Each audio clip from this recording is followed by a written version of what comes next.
Jamaa alifungua sanduku. Kwa kushangaza, umbo lake lilionekana katika ufalme mdogo. Kuona hivi, jenerali wa kike aliamini kuwa yeye ni Mungu, kwa sababu ni yeye pekee aliyeweza kumwona jamaa huyo. Mara moja alimwomba asaidie kutatua ukame katika ufalme huo mdogo. Jamaa alitoa tu chupa ya kupulizia maji na akaibonyeza taratibu mara 2. Askari wote walidhani jenerali amechanganyikiwa. Sekunde iliyofuata mvua kubwa ilianza kunyesha katika ufalme huo mdogo. Watu walishangilia na kusherehekea mvua hiyo ya wakati mwafaka. Jamaa pia aligundua kuwa sanduku lile la hazina liliunganishwa na nyakati za kale. Ili kuonyesha shukrani kwa Mungu, jenerali wa kike aliagiza sanamu ijengwe kwa ajili ya jamaa huyo na akafanya sherehe kubwa ya kutoa dhabihu. Bila kutarajia, mwale wa mwanga ulitokea ghafla juu ya madhabahu. Sekunde iliyofuata sanamu ile ilisafirishwa hadi kwa yule jamaa. Jamaa alichukua sanamu na kuitazama kwa makini kwa muda mrefu. Aligundua kuwa ilitumia mbinu ya nakshi ndogo ambayo imepotea kwa muda mrefu. Hivyo mara moja aliwasiliana na mtaalamu kwa ajili ya kudhamini bei yake. Bila kutarajia, mtaalamu alitaka kuinunua kwa $30,000.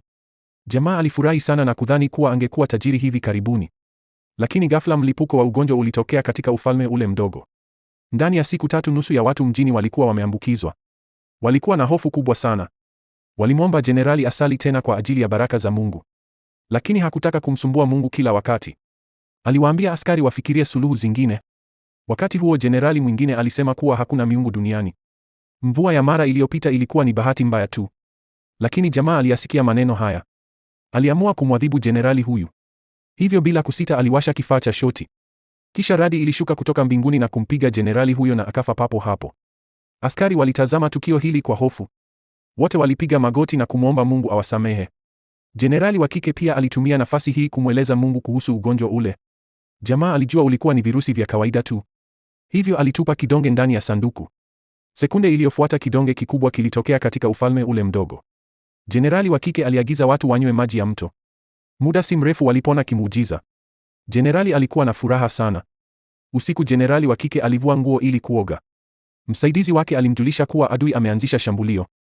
Hili lilimkasirisha jamaa aliyekuwa akitazama kwa hamu kubwa, kwa sababu adui alikuwa na nguvu sana. Jiji la jenerali wa kike lilikuwa karibu kuanguka. Jamaa mara moja aliweka jiji la midoli kwenye sanduku la hazina. Ngao ya ulinzi iliyotokea haikuweza kukatwa hata kwa kisu.